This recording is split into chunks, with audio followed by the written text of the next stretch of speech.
Welcome to the SolidCAM Professor video series called Jumpstart, the easy way to learn SolidCAM. In this session, we will be going through part 4 of our first lesson, where we will add a profile operation to our CAM part, and then run through our workflow in the operation dialog. Here we have our CAM part with a Facemill operation from the previous video. If you are starting the lesson here, please download the SolidCAM part file included with this video tutorial and open it. We have been saving all of our downloaded part files in a training folder that we've created on our C drive. Now that our Facemill operation is complete, we can add a profile operation to machine the outside dimensions of our part. Once again, we right-click on Operations, highlight Add Operation, and select Profile. When our profile operation dialog opens, you will notice the workflow is very similar to what we saw when creating our Facemill operation. We will start by defining our geometry. We are going to select a chain that runs around the perimeter of our part. There are multiple options available to us when defining our geometry, and we will discuss 2 of these options in this example. The first option is to start by selecting an edge. Then, one at a time, click and highlight all subsequent edges until we have worked our way around to the beginning.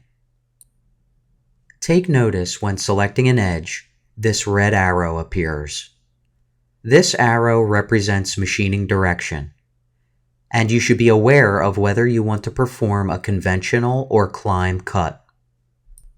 Also, the point where the mouse arrow is sitting when we select the first edge will be the initial XY position in our G-code.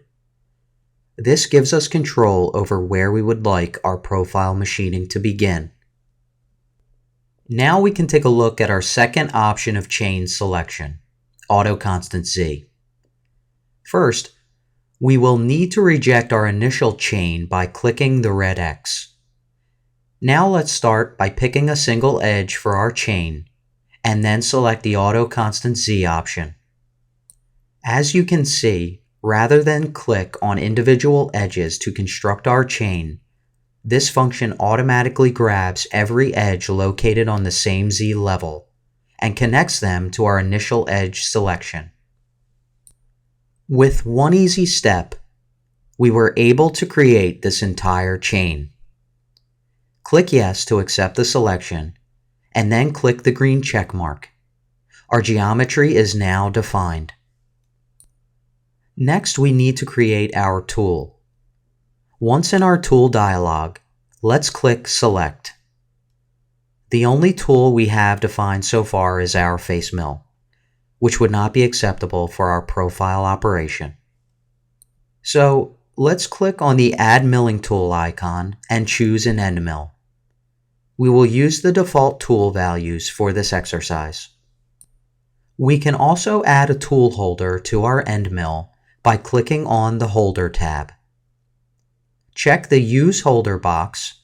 Here, we have a series of different holders available under the Global tab. Let's grab the first choice in the list.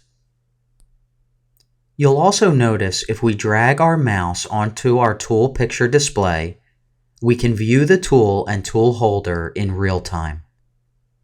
Any changes we make to the tool are updated visually and can be viewed on the fly.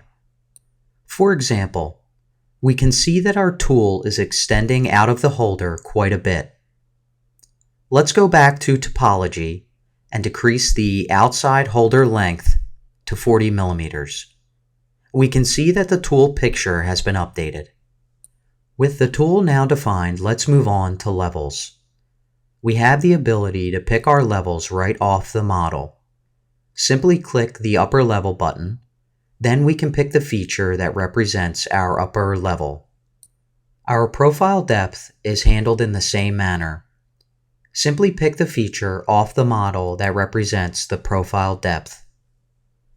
Delta depth is available to control profile depth even further. For example, let's say we want to leave an extra 0.5 millimeters at the bottom of our part. we can enter 0.5 millimeters in this field and the tool will feed in the z-axis 0.5 millimeters short of our profile depth. Conversely, we can enter minus 0.5 millimeters and our tool will feed 0.5 millimeters past our profile depth. The direction of the delta depth measurement is represented by the arrows next to the input field text box, with a corresponding positive or negative symbol. It is also represented graphically here on the left. We will leave it at 0 for this lesson. Our technology branch is up next, where we can start with tool side.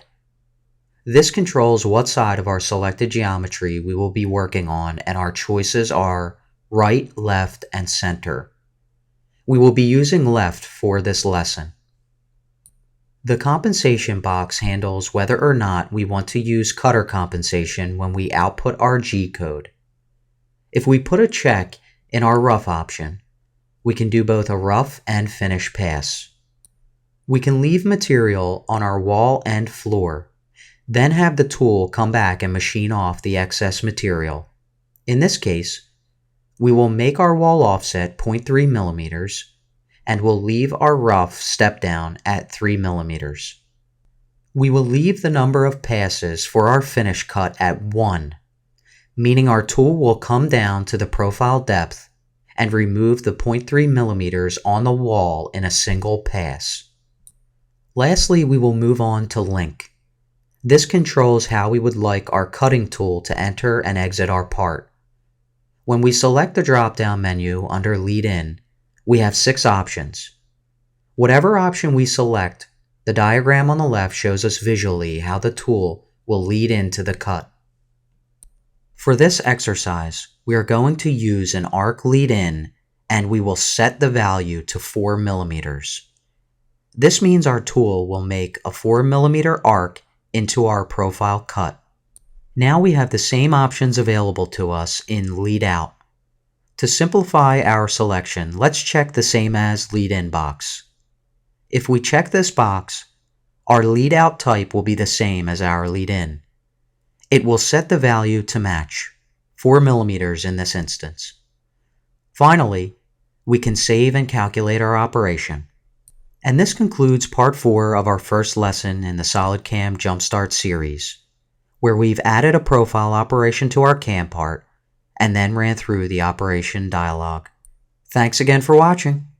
Please join us for part 5 of our first lesson, where we will simulate our profile operation toolpath and show other ways of navigating to the simulation dialog.